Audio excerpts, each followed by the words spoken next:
Terima kasih untuk kalian yang sudah mengklik video ini. Balik lagi dengan aku Burhan. Film yang berjudul Unbreakable ini dirilis pada tahun 2000. Aku rasa film ini masih worth it untuk ditonton tahun sekarang. Gimana enggak coba? Film ini anti mainstream bro. Film bertemakan manusia super, tapi pakai konsep realistis. Pokoknya keren lah. Sebelum masuk alur ceritanya, tonjok dulu tombol subscribe-nya dan like-nya. Cuko dah becuko, pempek tengah duo. Payu diaturi alur ceritanya.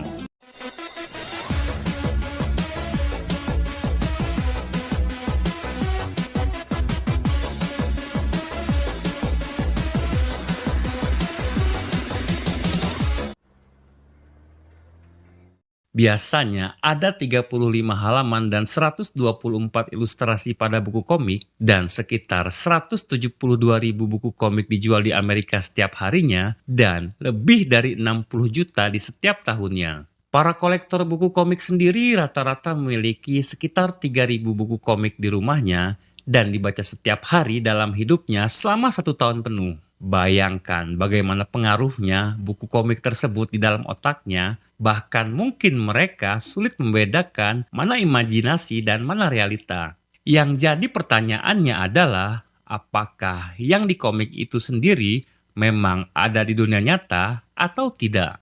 Pada tahun 1961 di Philadelphia ada seorang wanita yang baru saja melahirkan bayi secara mandiri yang diberi nama Eliza oleh ibunya. Entah apa penyebabnya, di sini sang bayi mengalami hal yang sangat amat menyedihkan, di mana sang bayi mengalami patah tulang di bagian kedua tangannya dan kakinya sejak dalam kandungan, dan itu membuat hati sang ibu, bahkan kita yang melihatnya pun sangat terpukul. 30 tahun kemudian, tepatnya tahun 2000, cerita akan mengisahkan seorang bapak anak satu bernama David Dunn, di mana dirinya tengah dalam perjalanan pulang menggunakan sebuah kereta api, namun tak lama tersiar sebuah berita bahwa kereta yang David tumpangi mengalami kecelakaan hebat dan itu membuat sang anak bernama Joseph terkejut melihatnya.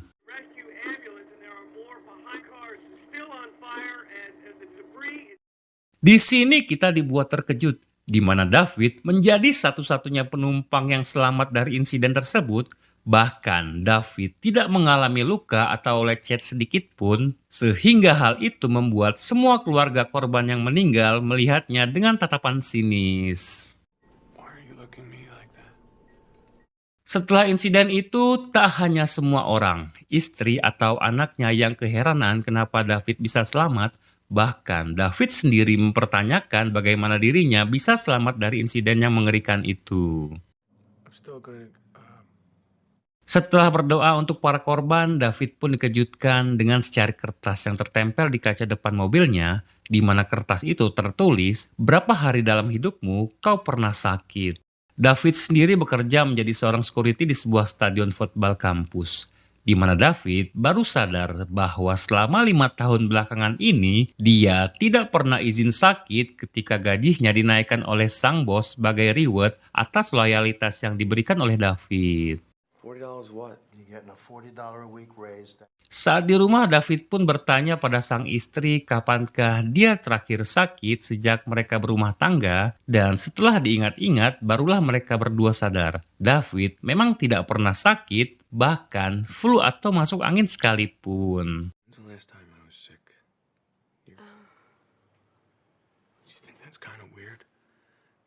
Beralih ke masa kecilnya Eliza, si bayi yang kita lihat di awal film tadi. Saat ulang tahunnya ke-7, Eliza mendapat sebuah buku komik superhero dari sang ibu, dan sejak saat itu, Eliza sangat berambisi dengan sosok manusia super, sehingga saat dewasa atau masa sekarang, Eliza berprofesi sebagai seorang ahli komik yang memiliki galeri komik superhero-nya sendiri. David sendiri berusaha mencari alamat yang tertulis di kertas yang dia temukan di kaca mobilnya tadi, di mana ternyata alamat tersebut adalah alamat galerinya Eliza, dan kertas itu ditulis dan ditempelkan oleh Eliza itu sendiri. Di sini David bertanya apakah maksud dari tulisan tersebut dan bagaimana Elijah bisa tahu tentang hal yang David sendiri baru menyadarinya. Elijah bukannya menjawab pertanyaan itu, dia justru menjelaskan tentang dirinya sendiri bahwasannya dia telah meneliti buku komik sejak kecil saat dirinya hanya bisa terbaring di rumah sakit akibat penyakit tulang langka yang dideritanya, namanya osteogenesis imperfecta. Setelah bertahun-tahun membaca dan mendalami asal-usul buku komik, Elijah meyakini sebuah teori bahwa buku komik adalah media orang zaman dulu untuk mewariskan sejarah, sama halnya dengan orang-orang Mesir yang menggambar di dinding yang kita kenal dengan artefak. Elijah yakin bahwa buku komik dibuat berdasarkan pengalaman seseorang yang pernah mengalami hal tersebut secara nyata, yang intinya Elijah meyakini bahwa di antara kita semua di muka bumi ini ada segelintir orang yang dianugerahi kelebihan layaknya manusia super. Dan ketika mendengar berita tentang kecelakaan kereta dan David adalah satu-satunya penumpang yang selamat, Elijah sangat yakin bahwa David memiliki kemampuan super yang dia tidak sadari. David yang mendengarnya pun tentu tidak percaya dan menganggap semua itu hanyalah omong kosong seorang maniak komik yang terobsesi dengan imajinasi bergambar, sehingga David pergi dari sana tanpa mendapatkan jawaban apapun dari Elijah. Throw it in the trash. Joseph, don't take another sip of that water. Beberapa hari kemudian saat bertugas di stadion, Elijah pun kembali mendatangi David untuk bertanya lebih dalam tentang pengalaman hidupnya David dan meyakinkan teorinya tentang apakah manusia super itu memang ada atau tidak. Lalu sambil mengobrol berjalan, David pun merasa ada hal yang janggal dengan salah satu pengunjung. Saat dirinya bersentuhan dengan pengunjung tersebut, Elijah pun bertanya, "Ada apakah gerangan?" David pun menjawab, "Aku merasa salah satu dari pengunjung tersebut membawa sebuah pistol bergagang hitam dan kemungkinan besar dia akan keluar dari barisan antrian untuk menghindari pemeriksaan." Please carry no step out of line.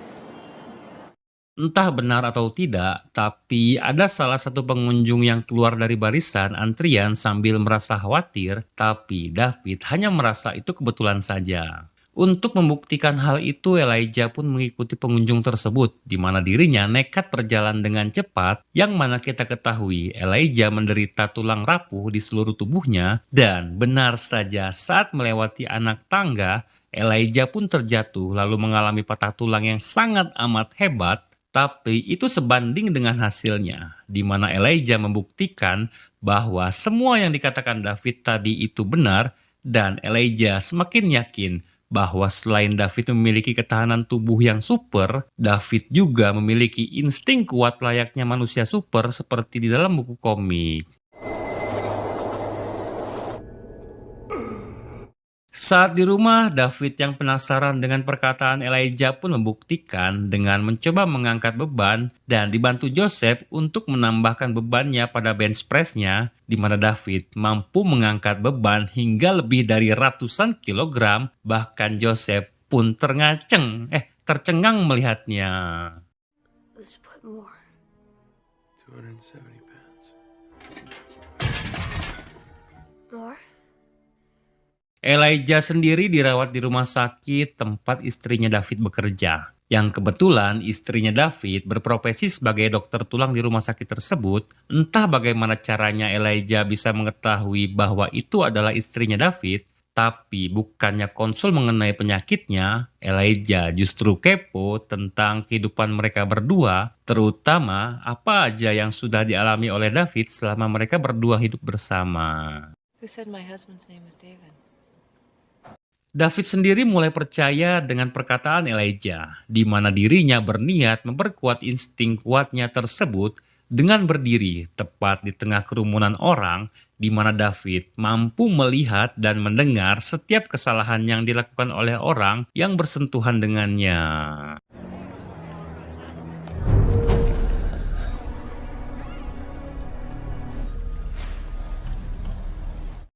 Tak lama David pun mendapat kabar bahwa Joseph anaknya mendapat tindak kekerasan oleh beberapa teman-teman sekolahnya, di mana Joseph menceritakan pada temannya tentang ayahnya yang spesial yang memiliki kekuatan super yang tidak dimiliki oleh ayah mereka, sehingga hal itu membuat teman-temannya Joseph mengejeknya kemudian mengeroyoknya.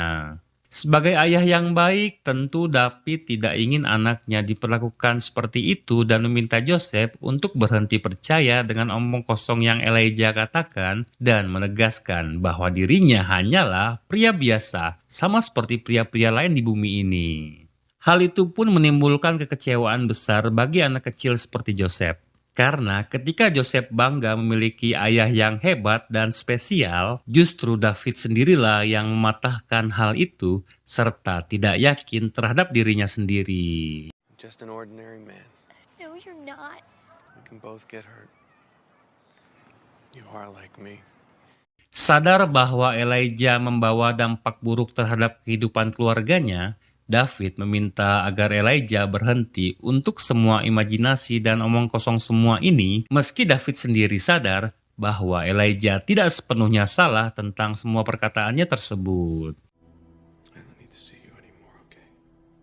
Elijah yang baper pun langsung pergi ke toko komik dan di sana dia sengaja membuat kesal seorang penjaga hingga saat ada satu buku komik yang terjatuh tepat di pangkuannya, di mana Elijah memiliki sebuah ide yang mungkin bisa menyadarkan David atas kemampuan yang dimilikinya.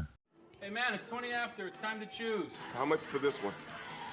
David pun menerima sebuah pesan suara dari Elijah yang intinya adalah Tuhan sudah mempertemukan mereka berdua untuk sebuah tujuan yang lebih besar, yang mana Elijah mengetahui bahwa David fobia dengan air atau bisa dibilang air adalah kelemahannya David, dan itulah alasan kenapa David selalu menggunakan jas hujan saat berjaga di luar ruangan. Di momen ini batin David sedikit terguncang, di mana dirinya bingung harus menerima kenyataan bahwa dirinya memiliki sebuah anugerah atau berlari dari kenyataan, hingga David pun memutuskan untuk menerima takdirnya. David pun langsung menghubungi Elijah dan bertanya apa yang harus dilakukannya. Elijah pun langsung meminta David untuk berdiri di tengah kerumunan dan melakukan hal yang harusnya sudah dia lakukan sejak lama, yakni membela kebenaran dan kebajikan. What am I supposed to do? I've never been injured, Elijah. David. Kemudian David mengambil posisi dan menerawang latar belakang. Dari beberapa orang yang disentuhnya, David hanya melihat beberapa kasus receh yang tidak terlalu parah, hingga ada seorang petugas kebersihan lewat. David melihat bahwa dia sudah melakukan hal yang sangat amat buruk, yakni menghilangkan nyawa seorang pria dan menyandra keluarganya.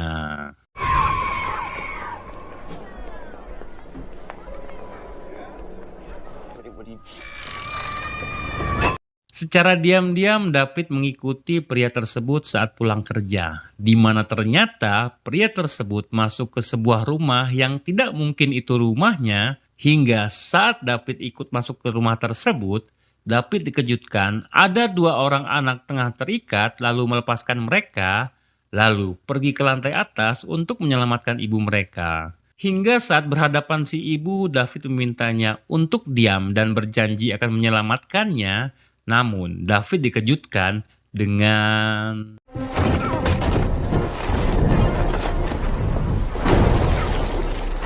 si penjahat pun mendorong David hingga terjatuh tepat di atas kolam renang yang tertutup dengan sebuah terpal, sehingga saat terpalnya mulai tenggelam, David pun secara otomatis ikut terjebak di dalam terpal tersebut, dan alhamdulillahnya kedua anak tadi menyodorkan David sebuah satang sehingga David bisa naik ke atas dan selamat dari insiden yang menjadi fobianya tersebut.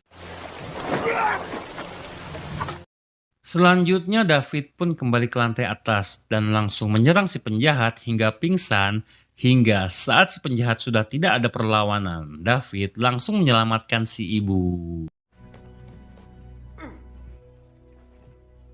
Keesokan paginya saat sarapan, David melihat sebuah berita tentang seorang pria misterius berjas hujan berhasil menyelamatkan sebuah keluarga. Joseph yang ikut melihatnya pun langsung sadar bahwa itu adalah ayahnya. Dia langsung menangis bangga dan David meminta Joseph untuk merahasiakan hal itu.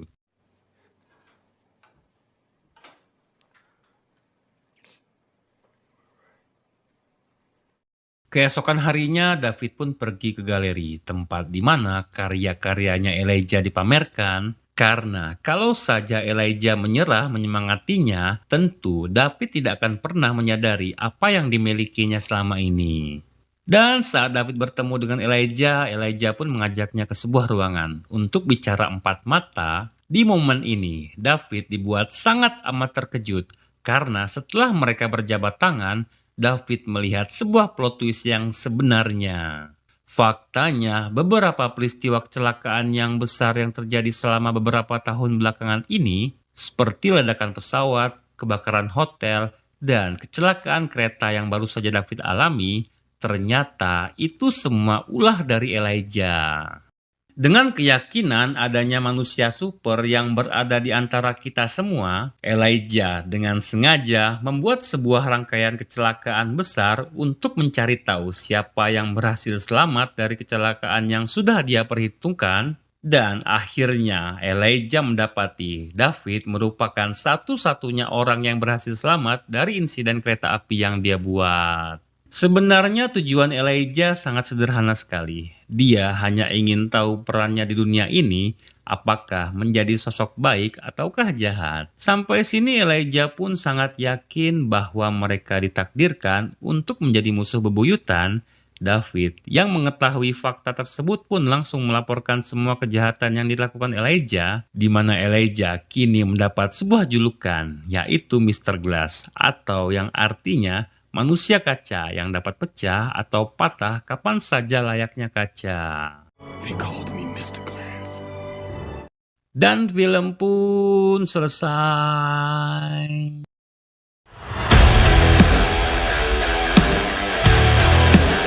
Gimana?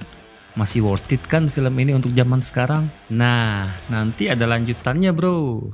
Jadi M. Night Shyamalan selaku sutradaranya ini bikin 3 sequel, tapi beda-beda judul. Unbreakable tahun 2000, Split tahun 2016, dan yang terakhir Glass tahun 2019. Makanya subscribe dong. Jadi kalau lupa sama nama channelku, jadi gampang nyarinya buat nonton video kelanjutannya. Oke, sekian dulu dari aku Michael. Assalamualaikum. Dadah!